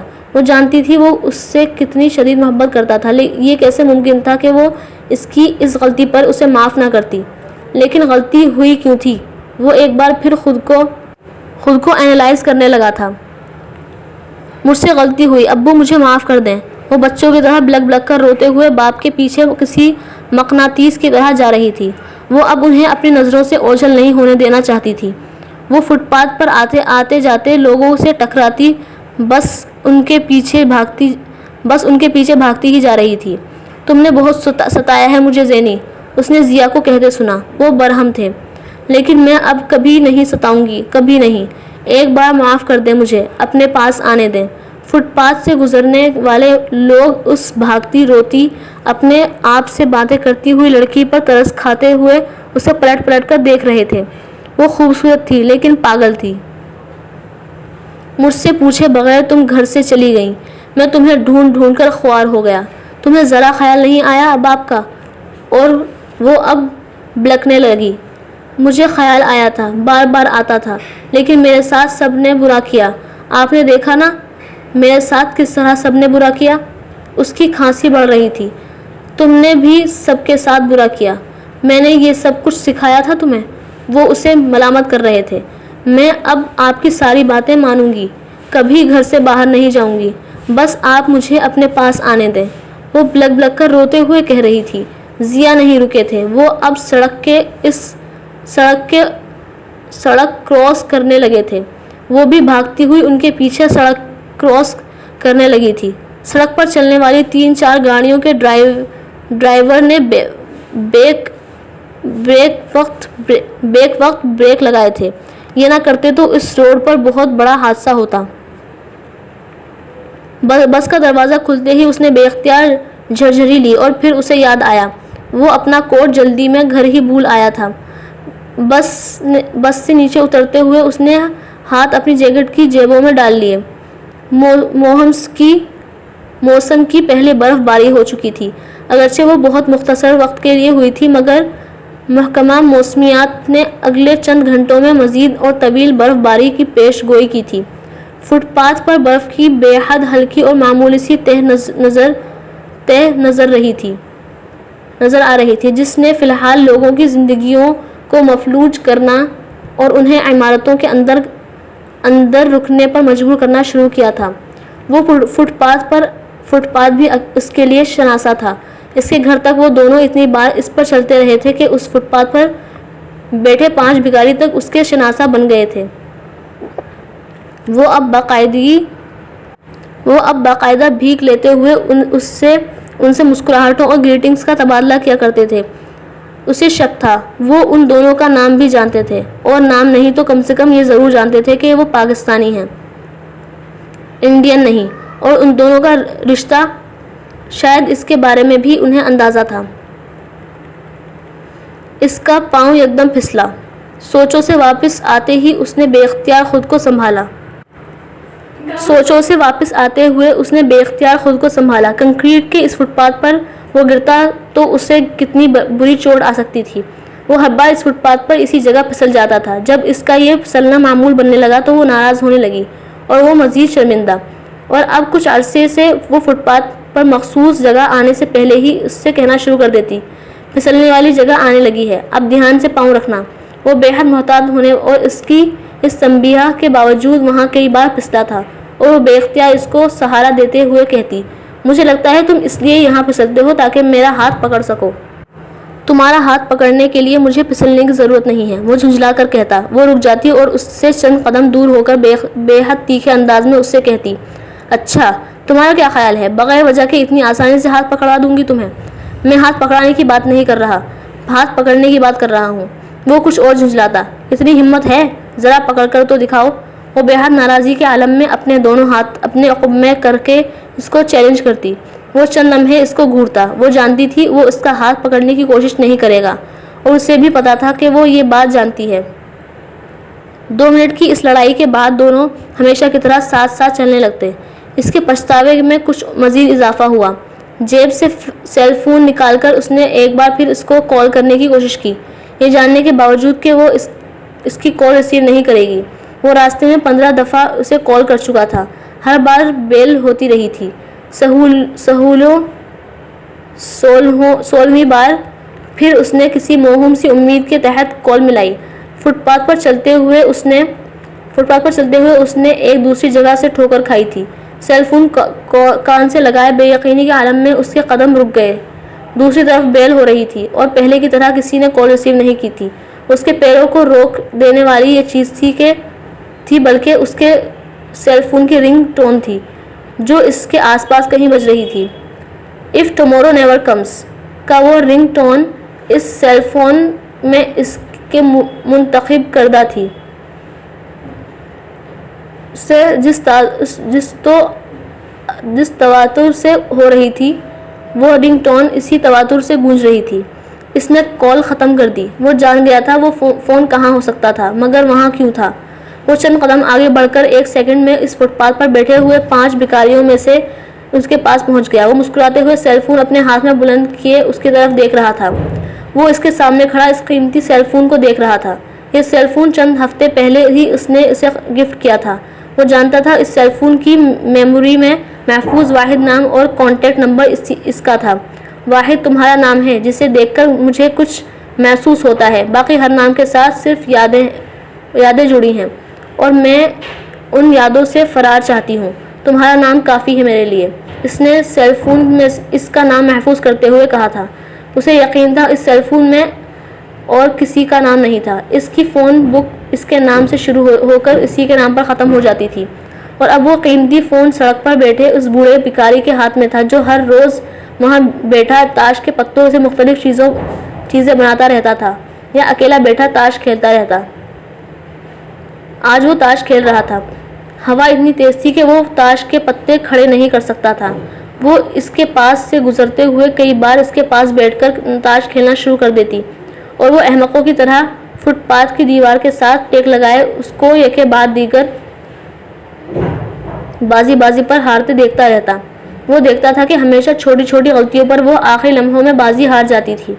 بہت دفعہ اس کا جی چاہتا وہ اسے ٹوک کر کی جانے والی غلطی کے بارے میں بتا دے، اگرچہ یہ غلط ہوتا پھر بھی وہ اس کو اتنی بری طرح ہارتے نہیں دیکھ سکتا تھا، لیکن وہ اسے زبان سے کچھ نہیں بتا سکتا تھا کیونکہ وہ بوڑھا بھکاری برا مان جاتا، اور کسی اشارے کی مدد سے بھی نہیں بتا سکتا تھا کیونکہ وہ تاش کھیلتے ہوئے ایک بار بھی سر نہیں اٹھاتی تھی، کسی مدد، کسی داد، کسی آس سے اس کی طرف نہیں دیکھتی تھی۔ سر جھکائے وہ کچھ دیر وہاں بیٹھی تاش کھیلتی، پھر آخری بازی کے بعد ایک گہرا سانس لے کر مسکراتی اور بوڑھے کو دیکھتی جو فاتحانہ نظروں سے اسے دیکھ رہا ہوتا۔ پھر وہ جیب سے چند ڈالر نکالتی اور اس کے ڈبے میں ڈال کر اٹھ کھڑی ہوتی۔ میں اچھا کھیلی نا؟ وہ ساتھ چلتے اس سے پوچھتی۔ ہاں، وہ مختصراً کہتا، لیکن ہار گئی۔ وہ جانتا تھا وہ اس جملے میں کیا کہہ رہی تھی، معمولی غلطی سے۔ اسے بھی پتا تھا کہ وہ ان 3 چیزوں میں اسے کیا جتا رہا تھا۔ وہ ایک دوسرے کو دیکھتے، چند لمحوں کے لیے جھٹکتے، گہری نظروں کا تبادلہ کرتے، نظریں چراتے پھر قدم بڑھا دیتے۔ She gave it to me. یہ اس نے مجھے دے دیا۔ بوڑھے بھکاری کی آواز نے اسے یکدم چونکا دیا۔ وہ جھریوں بھرے چہرے پر پیلے دانتوں کی نمائش کرتا اسے دیکھ رہا تھا۔ اس نے اپنے جسم میں کپکپاہٹ محسوس کی۔ یہ سردی نہیں تھی، کچھ اور تھا، اور اس کے دیے ہوئے تحفے کو فٹ پاتھ پر بیٹھے بھکاری کو کیسے تھما سکتی تھی؟ کتنا سمجھایا کرتا تھا میں تمہیں، کتنا تم نے میری ہر نصیحت کو ذہن سے نکال کر پھینک دیا، اپنی ضد اور بے صبری میں سب کچھ تباہ کر دیا۔ وہ اب کہتے ہوئے اس کی بلڈنگ کی طرف جا رہے تھے۔ وہ اسی طرح روتے ہوئے باپ کی طرف لپک رہی تھی۔ ان کی کوئی ملامت، کوئی جھاڑ، کوئی غصہ اسے اس وقت برا نہیں لگ رہا تھا۔ وہ کتنے سالوں بعد پہلی بار اسے نظر آئے تھے، پہلی بار۔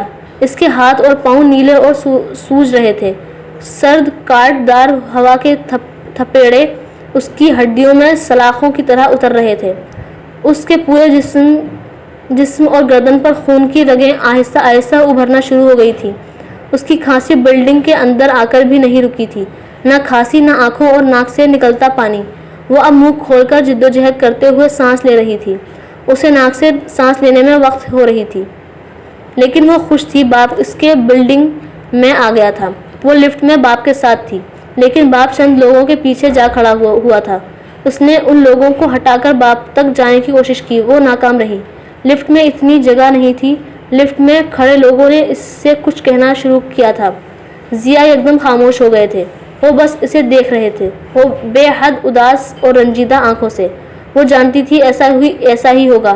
ضیا اس سے ناراض کیسے رہ سکتے تھے؟ اس نے بے یقینی اور شوق کے عالم میں قدم آگے بڑھائے۔ کچھ دور آگے گٹار بجاتے ہوئے گلے سیاہ فام بھکاری نے مسکراتے ہوئے اس کا استقبال کیا۔ وہ دونوں ہمیشہ وہاں کھڑے ہو کر کچھ دیر خاموشی سے اس کے گٹار کو سنا کرتے تھے، پھر جیسے بجائی جانے والی دھن پہچاننے کی کوشش کرتے اور اکثر اس میں کامیاب ہو جاتے۔ پھر وہ اس سیاہ فام کو کوئی دوسری دھن بجانے کے لیے کہتے، ایک دفعہ پھر اسے پہچاننے میں لگ جاتے۔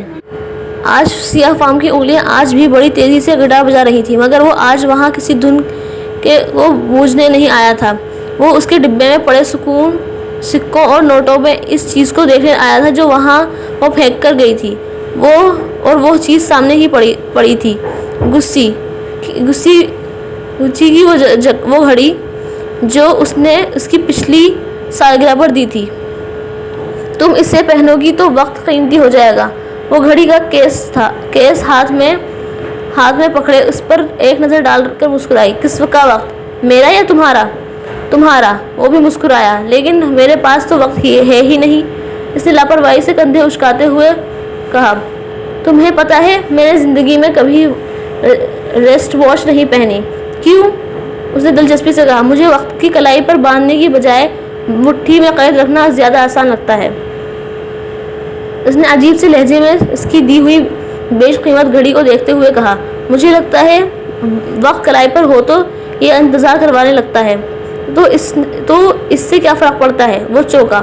انتظار موت ہے، اس نے گھڑی کو دیکھتے ہوئے بے حد عجیب لہجے میں کہا۔ احمقانہ باتیں مت کرو۔ اس نے اسے ڈانٹا اور پھر گھڑی کیس سے نکال کر اس کی کلائی پر باندھ دی تھی، اور اب وہ گھڑی اس ڈبے میں پڑی تھی۔ اس کے دل کو بے اختیار کچھ ہوا۔ لفٹ رک گئی۔ اس سے پہلے کہ دوسرے لوگ اترتے اور وہ ضیا سے لپٹ جاتی، ضیا لفٹ سے نکل گئے تھے۔ وہ ایک بار پھر روتے ہوئے باپ کے پیچھے لپکی تھی۔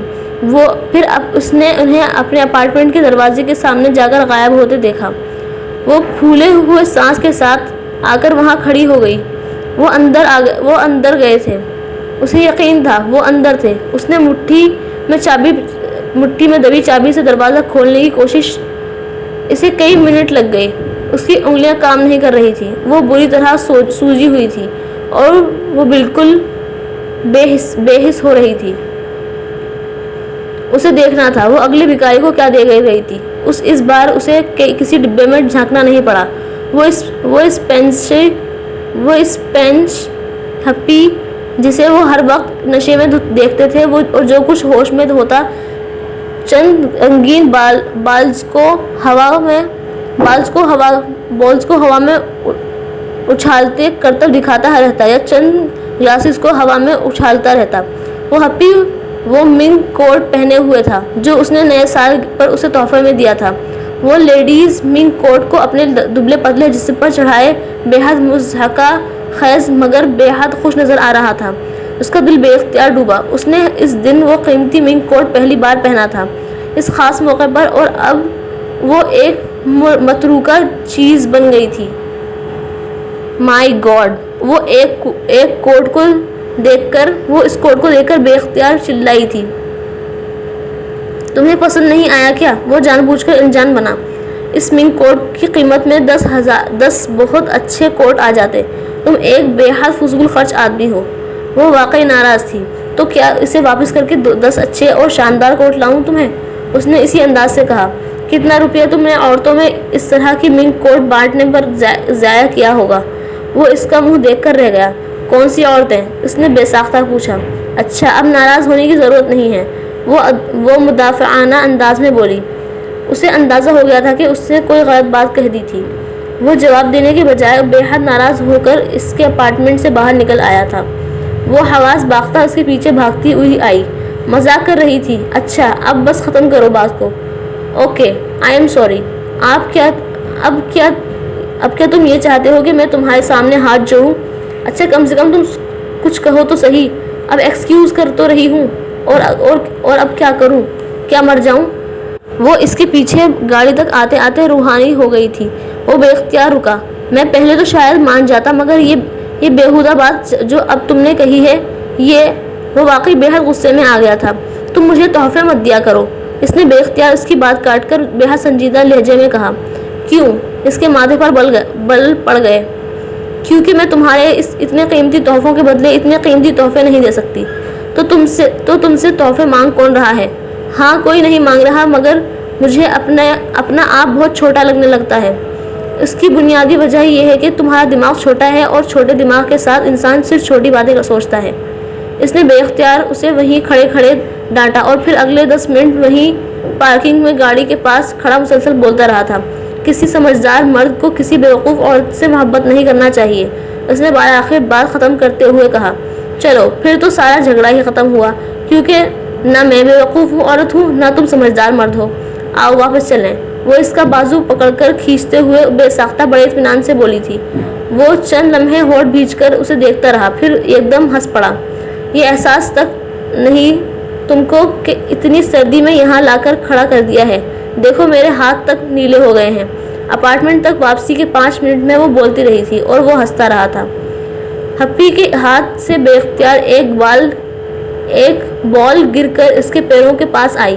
اس نے کھڑے جوتے کی نوک سے بال اس کی طرف لڑکائی اور اگلے بھکاری کی طرف بڑھ گیا۔ ابو ابو ابو! وہ اپارٹمنٹ کے اندر آتے ہی آوازیں لگانے لگی تھی۔ ضیا کہیں نظر نہیں آ رہے تھے۔ وہ بے تحاشا روتی ہوئی پاگلوں کی طرح اس چھوٹے سے اپارٹمنٹ میں ہر اس جگہ باپ کو ڈھونڈ رہی تھی جہاں ان کے ہونے کا امکان ہو سکتا تھا۔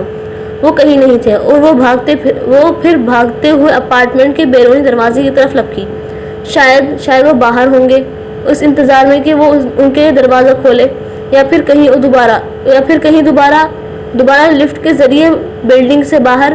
وہ ایک بار پھر چلے گئے تو وہ ان کو کیسے ڈھونڈے گی؟ وہ دروازے تک پہنچی جب اس نے ایک بار پھر ضیا کی آواز اپنے قب میں سنی۔ زینی! وہ اسے پکار رہے تھے۔ وہ پھر بے اختیار ہو کر بھاگتے ہوئے اندر آئی۔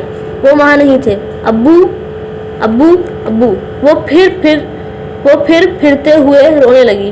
کسی چیز سے اس کا پاؤں اٹکا اور وہ اوندھے منہ فرش پر گر پڑی۔ اس کی دونوں کوہنیوں اور گھٹنوں کو بری طرح چوٹ آئی۔ کتنا کہا تھا احتیاط سے چلا کرو، مت بھاگا کرو، لیکن تم نے کبھی میری نہیں سنی۔ وہ بے تابی سے اٹھ کر بیٹھی۔ ضیا سامنے کھڑے تھے، مگر دور تھے۔ زینی نے ایک بار پھر اٹھنے کی کوشش کی۔ وہ اٹھ نہیں سکی۔ اس کا جسم یکدم جیسے اس کا ساتھ چھوڑ گیا تھا۔ وہ وہیں بیٹھے اکڑے ہوئے سانس کے ساتھ روتی ہوئی ضیا کو دیکھتی رہی۔ وہ آہستہ آہستہ چلتے ہوئے صوفے پر بیٹھ گئے۔ اگلے بھکاری نے اسے اپنی طرف آتے دیکھ کر فلوٹ بجاتے ہوئے سر کو بے اختیار زخم کر کے اس طرح اس کا استقبال کیا۔ اس نے آج پہلی بار اس کے اس استقبالی انداز کو نہیں دیکھا۔ اس کی نظریں اس کے ڈبے کے پاس پڑے سرخ ڈارٹلین جوتوں کے اس جوڑے کو دیکھ رہی تھی جو اس نے کل ایک بہت اسٹور سے کوئی 50 جوتے ٹرائی کرنے کے بعد اسے خرید کر دیے تھے۔ اس کی ریڑھ کی ہڈی سے ایک لہر گزری تھی۔ وہ کیا پاگل ہو گئی تھی کہ اس سردی میں وہ جوتے وہاں چھوڑ کر وہاں سے پیدل اپنے اپارٹمنٹ کی بلڈنگ تک گئی تھی؟ برف اور سرد کھردری سڑک نے اس کے پیروں کا کیا حال کیا ہوگا؟ کوئی اسے اپنے پیٹ میں گھوسے مارتا محسوس ہوا۔ اسے اپنے سرخ کپڑوں کے ساتھ میچ کرتا سرخ جوتوں کا ایک جوڑا چاہیے تھا۔ 4 مختلف اسٹورز سے پھرتے پھراتے وہ بالآخر 5ویں اسٹور میں آئے تھے اور تب تک وہ کچھ جھنجھلا چکا تھا۔ وہ ابھی اسی طرح چہکتے ہوئے خوش باش مختلف جوتوں کو پہن کر دیکھ رہی تھی۔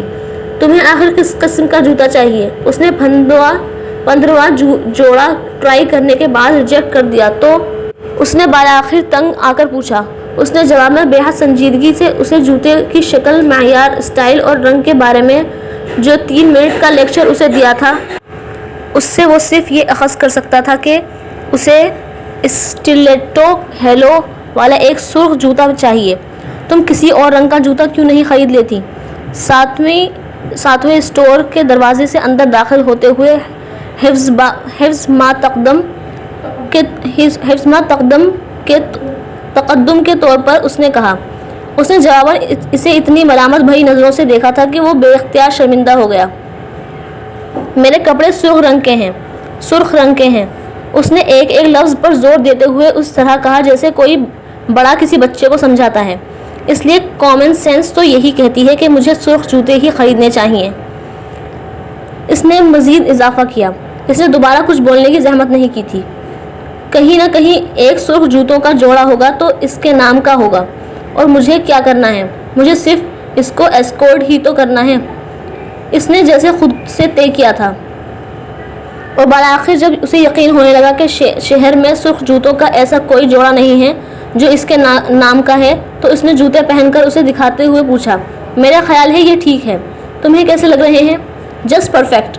وہ بے اختیار والیٹ نکالتے ہوئے اٹھ کھڑا ہوا۔ وہ اس کے انداز پر بے اختیار ہنسی۔ کم سے کم دیکھ تو لو کہ میں نے کیا خریدا ہے اور یہ میرے پیروں میں کیسا لگ رہے ہیں۔ یہ جیسے بھی لگ رہے ہیں۔ مجھے صرف یہ خوشی ہے کہ تم نے بالآخر جوتے پسند کر لیے ہیں۔ اس نے کریڈٹ کارڈ نکالتے ہوئے ایک سری نظر اس کے پیروں پر ڈالی۔ وہ جوتے اس کے پیروں میں اچھے لگ رہے تھے، مگر اسے وہ پچھلے 50 جوڑے بھی برے نہیں لگے تھے جو اس نے پچھلے 5 گھنٹوں میں مختلف اسٹورز میں پہن کر اسے دکھائے تھے۔ اور اب 5 گھنٹے کی جدوجہد کے بعد $250 کے وہ برانڈڈ جوتے اس ناہموار فٹ پاتھ پر فلوٹ بجاتے اس آدمی کے سامنے پڑے تھے، جو شاید اسی کی طرح اس ہڈیوں تک اترتی سردی میں اسے جوتے پاؤں سے اتارتے دیکھ کر حیران ہوا ہوگا، اور پھر اس نے وہی سوچا ہوگا جو اسے سوچنا چاہیے تھا کہ وہ شاید نشے کی حالت میں ہے۔ اس کا منگ کوٹ، جوتے، گھڑی، موبائل اس فٹ پاتھ پر پڑے تھے، تو اب اس کے پاس اتار پھینکنے کے لیے اور کیا رہ گیا تھا؟ وہ جانتا تھا کہ اس کے جسم پر صرف 2 چیزیں باقی تھیں، اس کا سرخ لباس اور ہاتھ میں پہنی ہوئی انگوٹھی۔ اس کے جسم پر اس دن سجایا ہوا وہ واحد زیور، وہ لباس اس کا اپنا تھا۔ اس کا دلوایا ہوا ہوتا تو وہ اسے بھی اتار کر اسی فٹ پاتھ پر پھینک چکی ہوتی۔ وہ کسی دوسری عورت کو جانتا تھا یا نہیں، مگر اس کو جانتا تھا۔ وہ اس فٹ پاتھ پر اس کی دی ہوئی چیزیں پھینک رہی تھی۔ یہ ساری چیزیں چاہیے تھی تمہیں؟ وہ کمرے میں بکھرے کرم کے تحائف کی طرف اشارہ کر رہے تھے۔ اس لیے سب کچھ گنوایا تم نے؟ نہیں، مجھے کچھ بھی نہیں چاہیے، کوئی چیز بھی نہیں۔ وہ ایک دم اٹھ گئی۔ مجھے یہ سب نہیں چاہیے، یہ بھی نہیں، کچھ بھی نہیں۔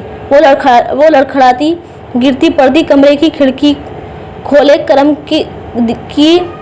کے دیے ہوئے سارے تحفے باہر پھینک رہی تھی، سب، ان گفٹس کے پیپرز تک۔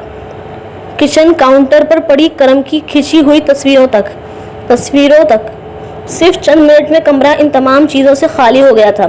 اس نے جیسے دنیا کو کمرے سے باہر پھینک دیا تھا۔ فٹ پاتھ پر بیٹھی اسکیچ بناتی اس ادھیڑ عمر عورت کے پاس اس کی انگوٹھی ہونا چاہیے تھی۔ وہ آگے بڑھ کر اس قطار میں بیٹھے 5ویں بھکاری کے سامنے آ کھڑا ہو گیا۔ وہ عورت مخبوط الحواس تھی، یا کم سے کم ان دونوں کو یہی لگتا تھا۔ پچھلے 4 بھکاریوں کے برعکس وہ کبھی سر اٹھا کر پاس گزرنے والے یا پاس آ کر کھڑے ہونے والے لوگوں کو نہیں دیکھتی تھی۔ وہ ہر بار ایک ہی مرد کا چہرہ اسکیچ کرتی تھی، ایک نوجوان خوبصورت مرد کا، مگر ہر بار وہ چہرہ کسی دوسرے اینگل سے اسکیچ کر رہی ہوتی۔ وہ اپنے کام میں بلا شبہ طاق تھی۔ وہ دونوں اکثر اس کے پاس کھڑے اس کو اسکیچ بناتے دیکھتے رہتے۔ وہ دونوں اب اسکیچ کیے جانے والے چہرے سے بے حد شناسا ہو گئے تھے۔ کون ہو سکتا ہے یہ مرد؟ اس نے ایک دن وہاں کھڑے اس سے پوچھا۔ شاید اس عورت کا بیٹا۔ اس نے خود ہی اندازہ لگایا۔ نہیں، بیٹا نہیں ہے، اس نے بے ساختہ کہا۔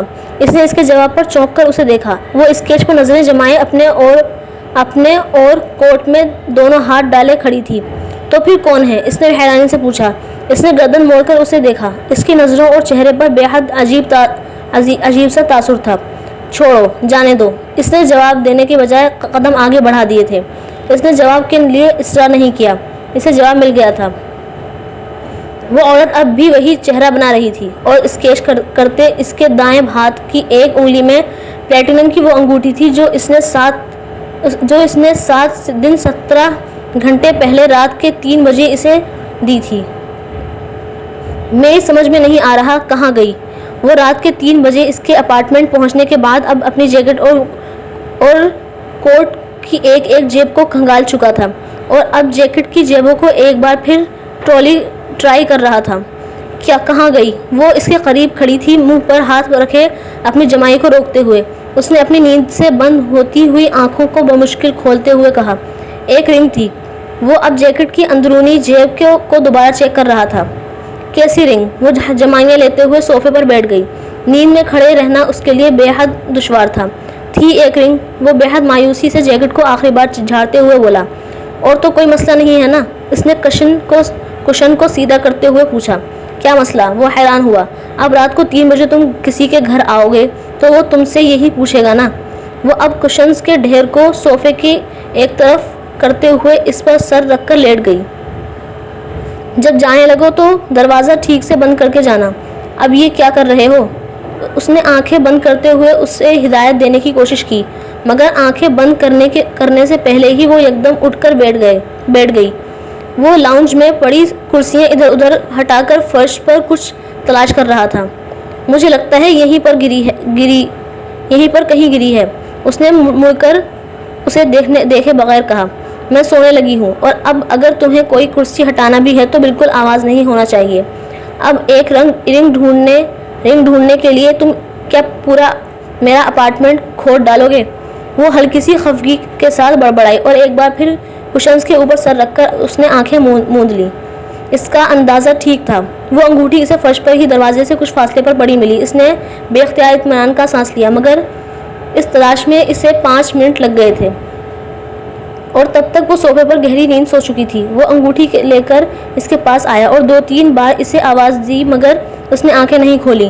مزید وقت ضائع کیے بغیر وہ پنجوں کے بل اس کے پاس بیٹھ گیا، اور اس نے بہت نرمی سے اس کا ہاتھ اپنے ہاتھ میں لیتے ہوئے بڑی احتیاط کے ساتھ اسے وہ انگوٹھی پہنائی، اور پھر اسی احتیاط کے ساتھ اس کا ہاتھ دوبارہ کشنز پر رکھ دیا۔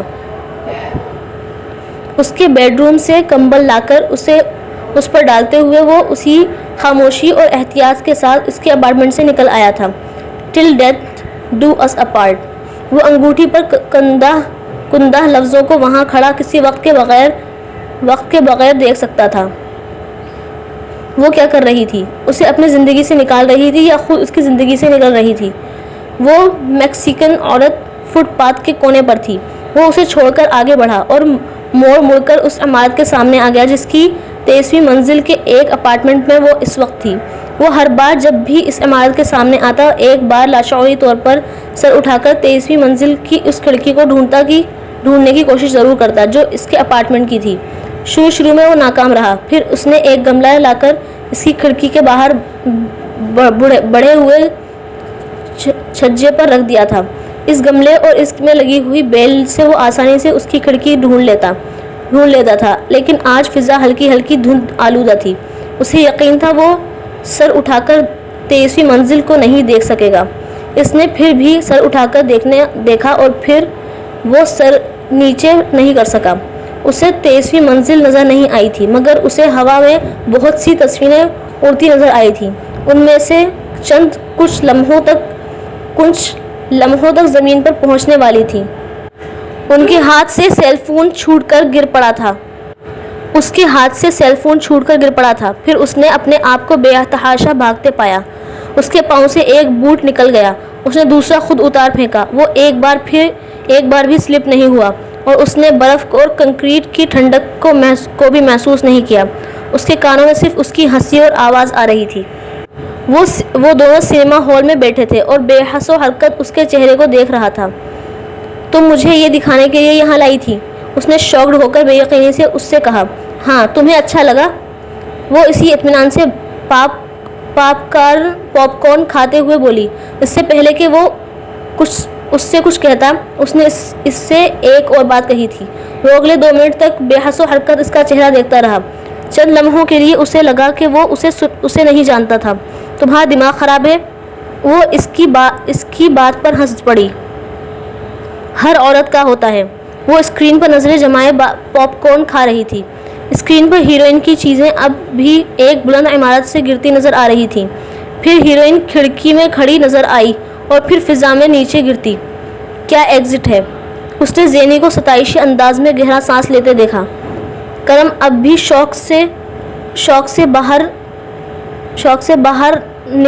نہیں نکلا تھا۔ اس نے چند لمحے پہلے اس سے کہا تھا، وہ اپنی زندگی کا اختتام ایسا ہی چاہتی تھی۔ زندگی میں آپ کی انٹری جیسی مرضی ہو، ایگزٹ شاندار ہونے چاہیے، ڈرامیٹک، ٹریجک، انفارگیٹیبل۔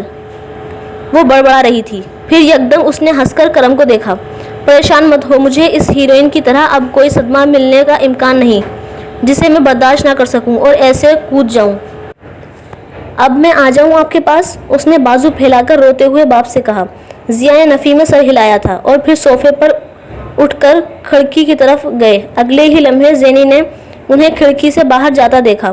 وہ چیخ مارتی ننھے بچے کی طرح باپ کے پیچھے لپکی تھی۔ باپ پھر جا رہا تھا۔ وہ کھڑکی کی سل پر پاؤں رکھ کر چڑھنے لگی۔ ضیا تھوڑی دیر کھڑے تھے۔ زینی مت آؤ، زینی نے باپ کو بے اختیار چلاتے ہوئے سنا۔ آگے مت آؤ۔ اس نے سر اٹھایا۔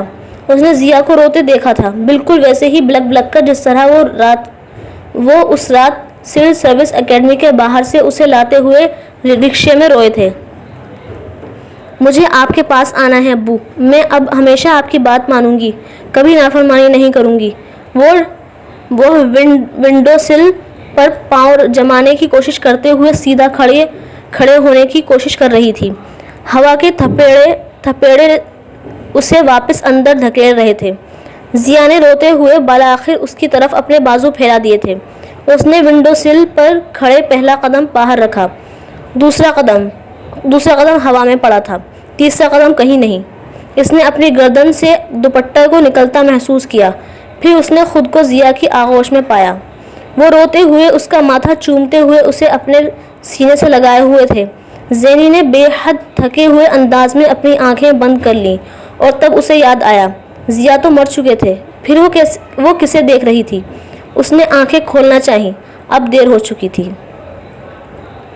سامنے کھلی کھڑکی میں پڑی بیل کے گرد لپٹا اس کا دوپٹہ ہوا میں لہرا رہا تھا، پتوں سے خالی اس بیل پر۔ وہ مشینی انداز میں چلتا ہوا اندر آ گیا۔ کمرے میں چند گھنٹے پہلے بکھری اس کی چیزوں میں سے کچھ بھی نہیں تھا۔ کمرے میں وہ بھی نہیں تھی۔ اس کا وجود بری طرح کپکپانے لگا تھا۔ بیل سے لپٹا وہ سرخ دوپٹہ ہوا میں عجیب رقص کرنے میں مصروف تھا۔ وہ لڑکھڑاتے ہوئے قدموں سے کھڑکی کے پاس آیا تھا۔ اس کا پورا وجود لرزاں تھا، پورا وجود۔ وہ کھڑکی کے پاس آ کر کھڑا ہو گیا تھا۔ وہ نیچے جھانکنا نہیں چاہتا تھا، نیچے اب کچھ نہیں رہا تھا. اس کا سرخ دوپٹہ کرم کے سینے سے لپٹنے لگا تھا. کرم نے اپنے کپکپاتے ہاتھ سے اس کے دوپٹے کو اپنی گرفت میں لینا چاہا تھا. بالکل اسی لمحے دوپٹے کا بیل سے اٹکا ہوا سرا نکل گیا تھا. وہ اس کی انگلیوں کی پوروں کے پاس سے ہوتا ہوا دور ہوا میں بلند ہو گیا تھا، کسی کٹی پتنگ کی طرح. تیز ہوا میں تیرتا وہ اب آہستہ آہستہ نیچے جا رہا تھا. کرم گھٹنوں کے بل زمین پر گر پڑا، کسی مفلوج بے جان آدمی کی طرح. وہ زندہ تھا لیکن زندگی چلی گئی تھی. زندگی میں آپ کی انٹری جیسی مرضی ہو لیکن آپ کی ایگزٹ شاندار ہونی چاہیے. Dramatic, tragic, unforgettable. کسی نے سرگوشی کی تھی. وہ مٹی کے ڈھیر کی طرح پڑا رہا.